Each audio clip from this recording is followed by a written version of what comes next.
or school districts are concerned.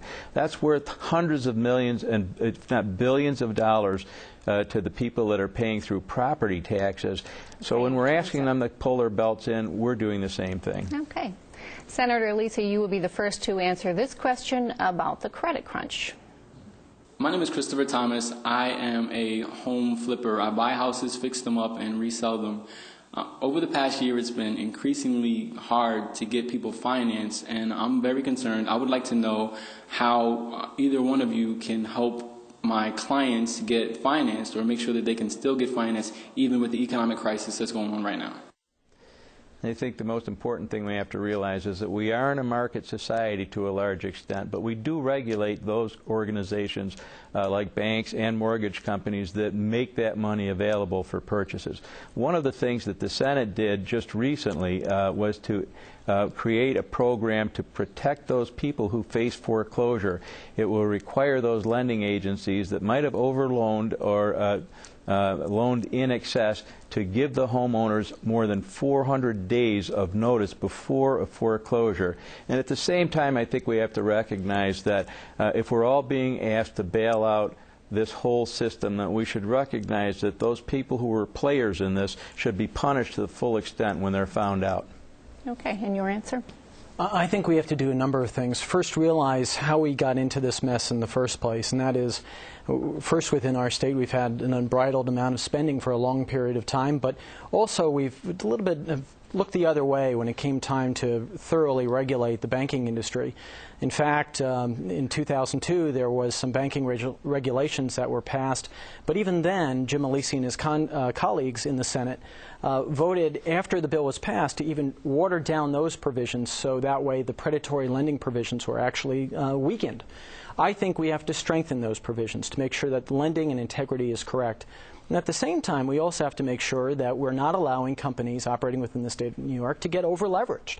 That is, once again, one of the factors that fed into the financial situation and the meltdown that we occurred.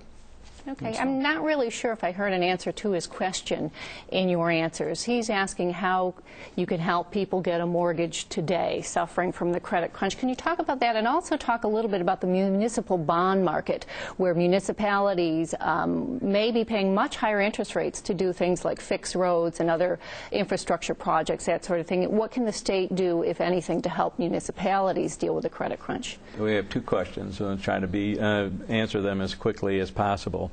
To the extent that we can, at the state level, we have to make sure that we allow for a free market system that is properly regulated so that banks can be healthy but not at the same time become predatory lenders.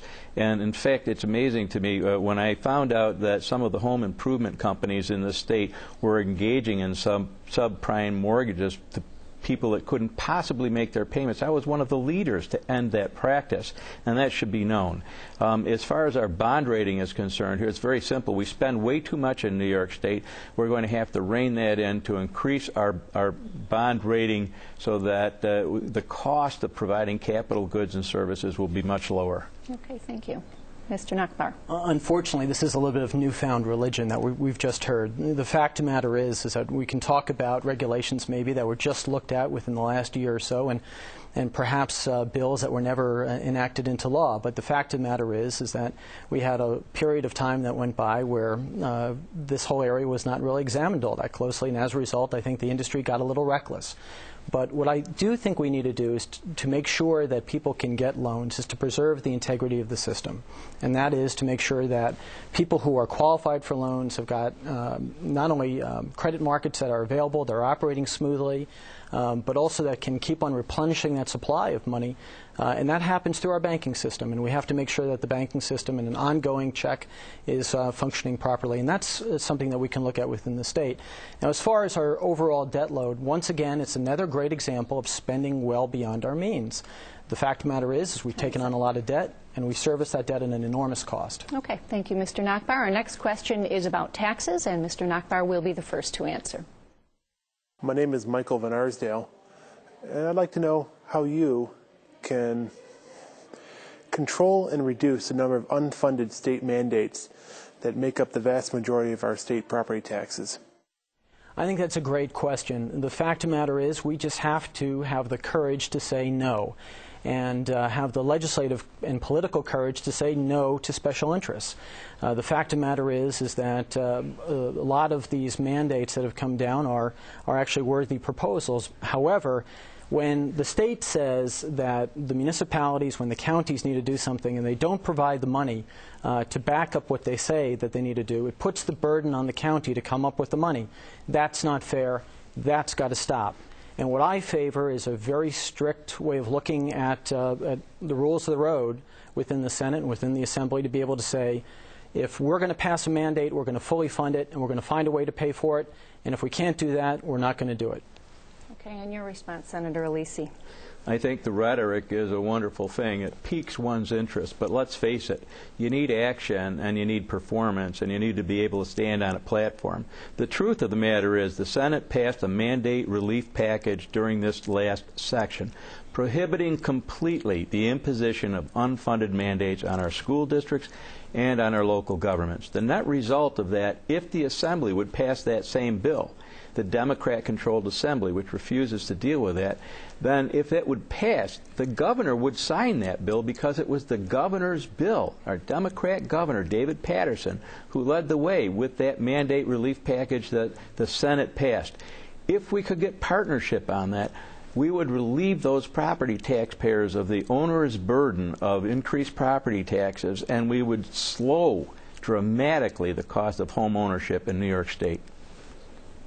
Okay, my follow-up question, a large part of those mandates are Medicaid costs, and frequently we hear we need to control fraud, and I know there are a lot of efforts out there to do that. Other than controlling fraud, how can New York control its Medicaid costs, doing such things as perhaps changing the menu of benefits?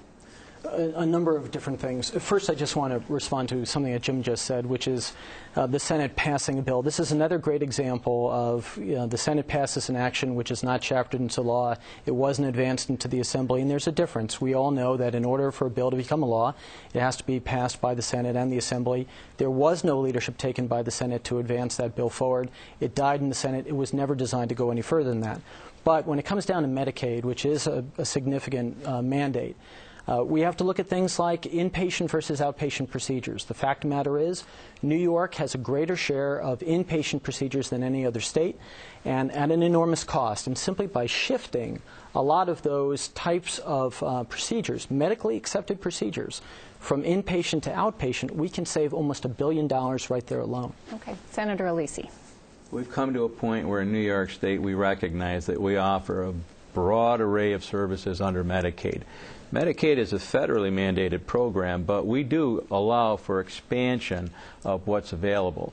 We've come to a point where now we recognize 10% of the cost of providing Medicaid services in New York State, 10% of a $47 billion program is fraud. 4.7 million, 5 billion could be saved if we increase our efforts on stopping the fraud within the system. The second thing, which I think is vitally important, is recognize we can't continue to offer those levels of services anymore.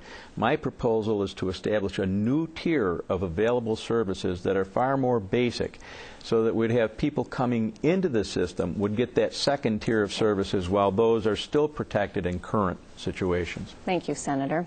Our next question talks about helping low-income residents cope with the economic downturn, and Senator Alesi will address it first.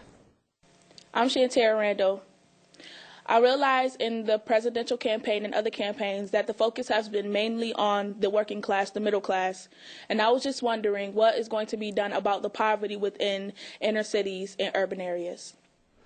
Well, the most immediate thing that we've done is we've looked at the earned income tax credit and we've increased that. We've also increased the availability of health care for a population that is underserved, either through Child Health Plus, Family Health Plus, or the Healthy New York. So the cost of caring for yourself, the cost of feeding yourself has been lowered by those programs that we've helped to expand. But make no mistake about it, we have to start at the root cause, which is educating our children better so that their prospects for a better paying job is good. We have to take better care of those people who are living in violent areas where economic development is not just stagnant, it's not existent. So focusing on the needs of the people that are underserved requires much more than just say we're going to give you more